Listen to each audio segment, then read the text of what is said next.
Justice League No Justice Part 2, an epic storyline that has started up last week right here at Comicstorian and 2 weeks ago at your favorite comic book store. We're going to tell you what happened in issue 2 last week, and if you enjoyed it, go check out your local comic book store or Comixology and get yourself issue 3. Not much more to say other than the world is ending because of Waller!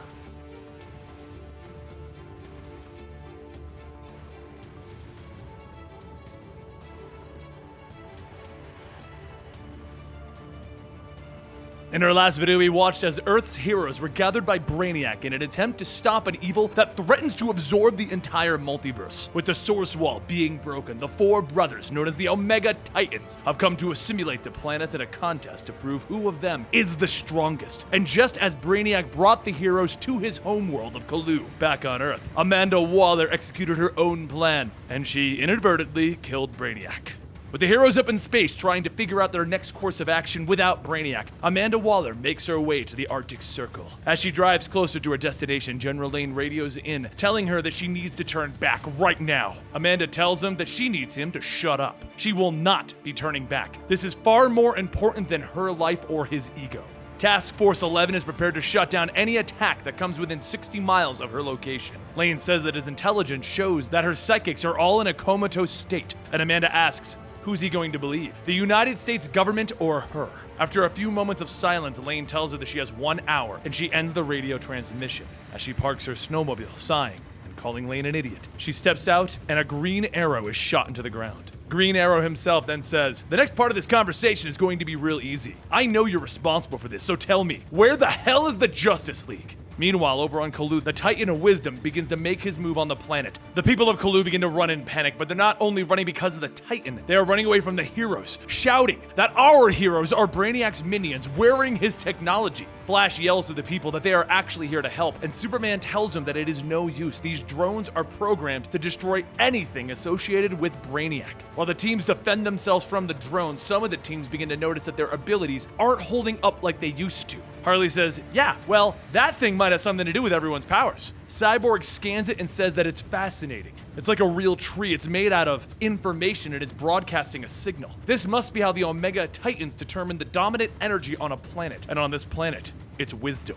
Starfire says that she can sense a pull, but not from the tree, somewhere south of where they are. And Zatanna adds that she does too, but hers feels more northwest. Beast Boy asks, so what? 4 teams, 4 energies, 4 trees? And Batman tells him, the league will take point. Everyone else reform into your own teams and explore these locations. Lex looks at Martian Manhunter and asks, are you going to tell them or should I?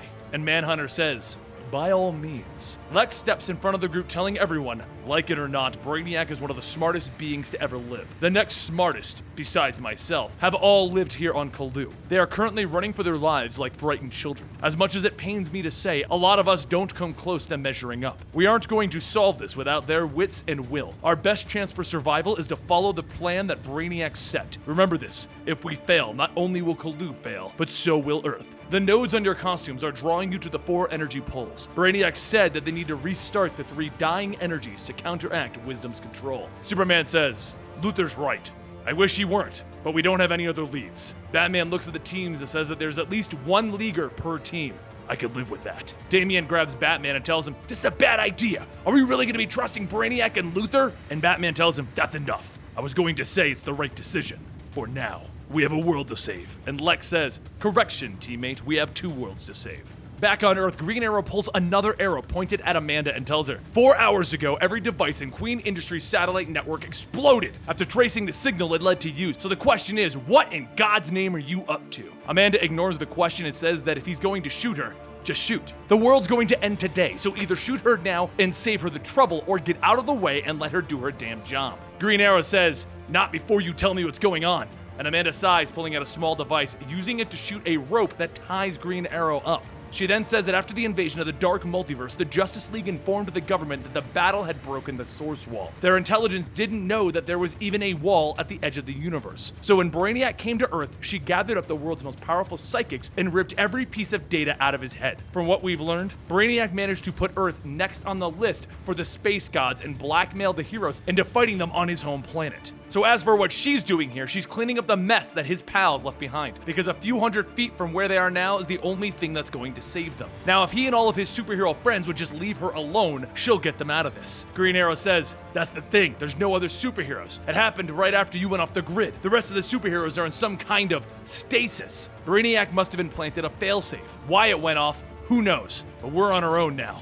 Green Arrow then asks, "So what are we supposed to do now? Tell me the plan so that I can help. I will follow your lead." Amanda pauses and tells him, "Next time I say shoot, shoot. As for the plan, we need to dig up Earth's dormant cosmic seed." Back on Cthulhu, each of the teams begins getting closer to their respective trees, each having a general theme around them. The Tree of Entropy is located in the prison known as the Ultra Penance, whereas the Tree of Wonder is at the top of a temple and nearly petrified. The Tree of Mystery has no signs of anyone or anything guarding it, and the Tree of Wisdom is located within the city. But as everyone begins to get close to their trees, each team is attacked, and each with different types of beings, some robotic and some undead. Superman's group manages to get into their tree first, but as Manhunter looks down by its roots, he sees a nursery of cities. And Starro tells him, "Not cities, planets!" And he yells, "We have to free them!" While Sinestro tells him that he's mad. They will be releasing tens of thousands of worlds into this room. These are ancient alien races never seen before. Do you realize the chaos that you'd create?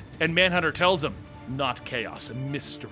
Batman and his team are the next to start heading into their tree, and as they fight their way through, Deathstroke asks, why is the Teen Titan with them? He shouldn't be here.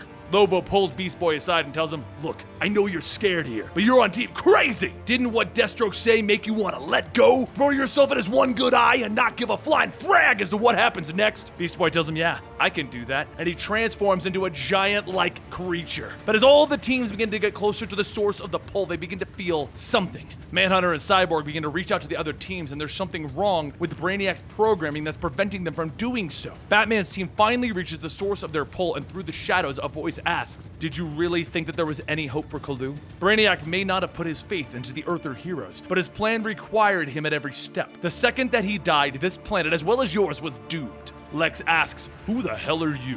And Batman tells him, "His name is Vril Drox." Vril steps out and tells him, "That is correct, but you can call me by the name that my father gave me, Brainiac 2.0.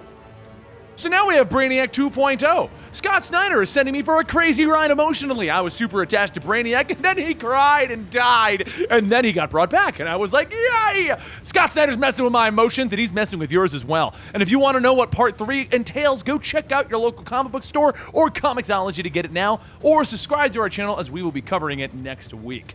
Thank you for watching.